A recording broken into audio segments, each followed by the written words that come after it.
సంస్థలు స్పష్టంగా చెప్పేదేమిటంటే మనకు ఇంకా కేవలం 80 నుండి 100 పంటలు మాత్రమే మిగిలున్నాయని. అంటే దాదాపు 45 నుండి 50 సంవత్సరాలకు సరిపడే పంట భూమి మాత్రమే భూమిపై మిగిలుంది. 2045 కల్లా మన ప్రస్తుత ఆహార ఉత్పత్తి కంటే 40% తక్కువ ఆహారాన్ని ఉత్పత్తి చేస్తాం. అప్పటికి మన జనాభా 930 కోట్లకు చేరుతుంది. ఆహార కొరత అనేది రానున్న 25 ఏళ్లలో ఊహించరాని పర్యవసానాలకు దారితీస్తుంది.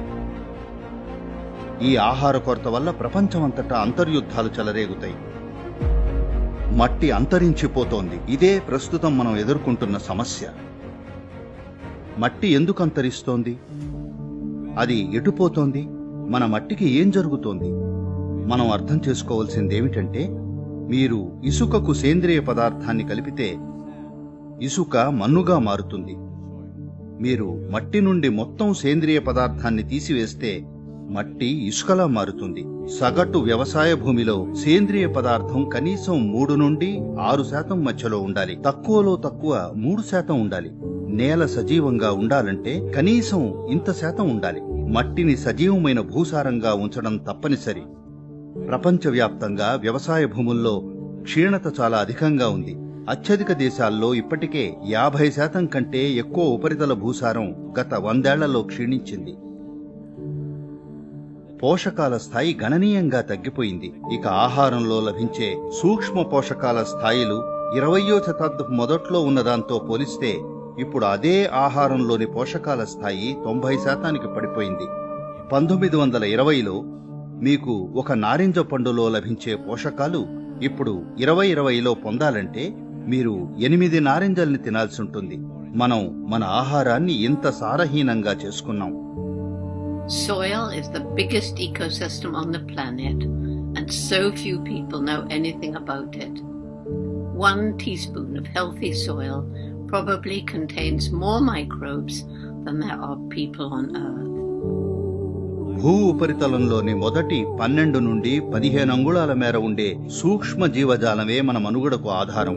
మన పాదాల కింద ఉన్న ఈ ఇంద్రజాలమే మనల్ని జీవంగా తయారు చేసింది. ఈ 12 నుండి 15 అంగుళాల మేర ఉన్న మట్టి ఈ భూమిపై 87% జీవరాశికి ఆధారభూతం. అందులో మీరు నేను కూడా ఉన్నాం. We have to begin to recognize that what we call our soil, Mother Earth, is a living organism. ఆరుబయట నేలలు, తవ్వి వదిలేసిన భూములు సూర్యరశ్మికి లోను కావడం వల్ల సూక్ష్మ జీవజాలం నశించిపోతోంది. అందువల్ల దృష్టి వ్యవసాయం వైపు మళ్లాలి. నేలను సాధ్యమైనంత వరకు నీడలో ఉంచడంపై దృష్టి పెట్టాలి. గడ్డి, మొక్కలు, పొదలు, చెట్లు ఇలా ఏదో ఒకటి వేసి నీడలో ఉంచాలి.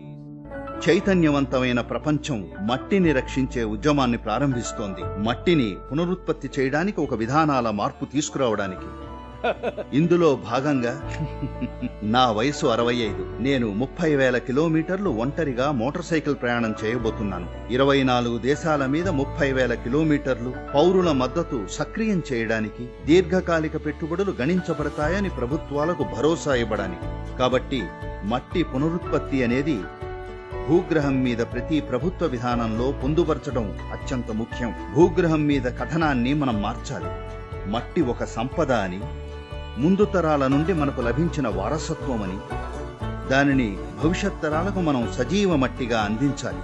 ఎంతో సమయం లేదు. ఇప్పుడు మనం సరి అయిన పనులు చేస్తే రాబోయే 15-25 ఏళ్లలో ఈ పరిస్థితిని మనం గణనీయంగా మార్చి మట్టిని పునరుత్పత్తి చేయగలం. కానీ మనం దీనిని ఇలాగే మరో 30-40 సంవత్సరాలు కొనసాగించడానికి అనుమతించి ఆ తర్వాత మనం మట్టి పునరుత్పత్తికి ప్రయత్నిస్తే అప్పుడది 150 నుండి 200 సంవత్సరాలు పట్టొచ్చు. Then it could take 150 to 200 years.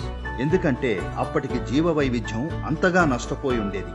మార్చి 21 నుంచి 100 రోజుల పాటు ప్రపంచమంతా భూమిపై ఉన్న ప్రతి మనిషి మట్టి గురించి మాట్లాడాలి. మట్టి అనే పదాన్ని, మట్టిని రక్షించండి అని ప్రతి చోట మనం వినాలి. మన జీవితంలోని అత్యంత కీలక అంశమైన మట్టి వైపు భూగ్రహం మీద కథనం మారడాన్ని చూడాలి.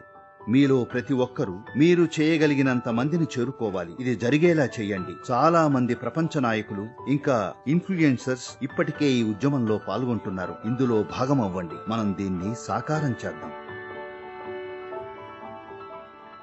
From my part,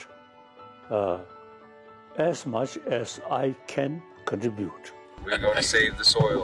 Do your part. And saving the soils. Our future, our children's future, and our planet's future depend on it. Save the soil. We know what we must do, so let's make it happen. Let's make it happen.